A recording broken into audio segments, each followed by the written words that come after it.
Non, mais le premier match avait été particulier dans la mesure où ils se font cette double peine qui n'existe plus maintenant.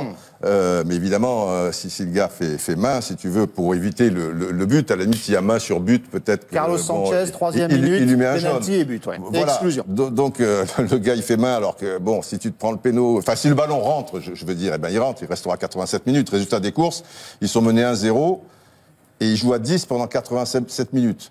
Donc c'était très compliqué.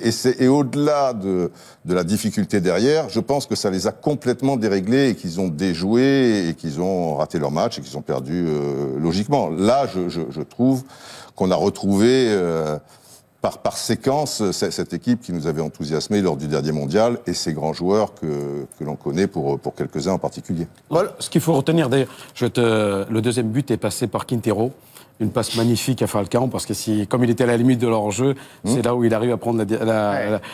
Oui, mais il est intelligent. Il a compensé ses problèmes. Alors, je te ferai livrer un maillot de Quintero pour ton beau résultat que tu as eu. On rappelle l'anecdote, Paul. Quintero mais alors, à Rennes à l'époque. Un vrai qu'il a porté.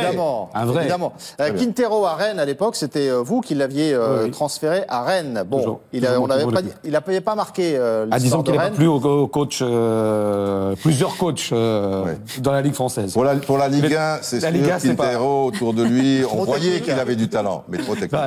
Non, mais trop petit, trop technique. Pour revenir au match, c'est vrai qu'on a retrouvé quand même ce milieu de terrain et Quintero, Rames ensemble, c'est audacieux, parce que c'est pas non plus des grands travailleurs défensivement, que les coachs en général n'aiment pas trop, n'est-ce pas, Régis? Mais ils ont beaucoup travaillé, ils ont contrôlé le match contre la Pologne.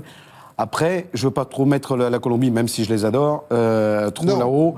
La Pologne, elle est très faible, très faible. À part le physique, un Krychowiak qui est à la rue complet, j'ai même du mal à le reconnaître par rapport à Séville, quand il jouait à Séville. Je ne dis pas à Paris Saint-Germain parce qu'il a très peu joué.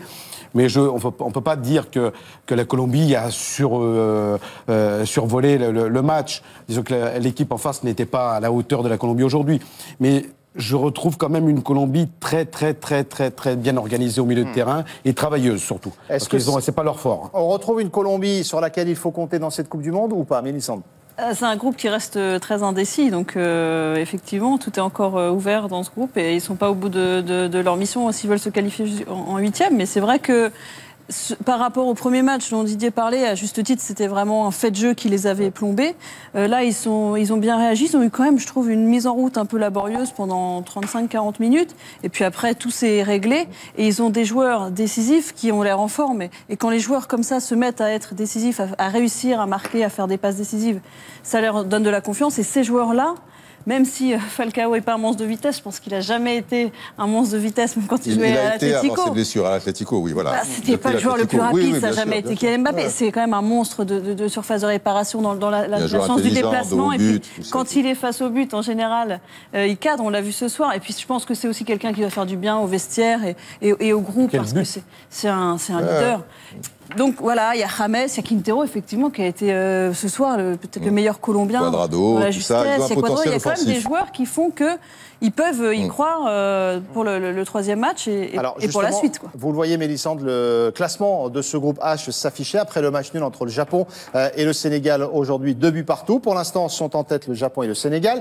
Pour le dernier match de cette poule, ce sera Japon-Pologne et Sénégal-Pologne. Un nul du Japon et ce sera la qualif pour les huitièmes de finale. Sénégal-Colombie, j'ai dit. Sénégal-Pologne, Sénégal-Colombie, bien sûr, vous avez rectifié, merci. Sénégal-Colombie, un nul du Japon et ce sera une qualif face à la Pologne. Donc c'est le troisième match très chaud en perspective entre le Sénégal et la Colombie. Et un nul du Sénégal et ils sont qualifiés. La Colombie doit gagner pour être sûr de se qualifier. Et le Sénégal ne va pas se laisser faire. Ils sont en ballottage plutôt favorable. Ils ont montré aussi des bonnes choses. Ils ont une défense très solide. Donc ce sera un match compliqué pour les Colombiens.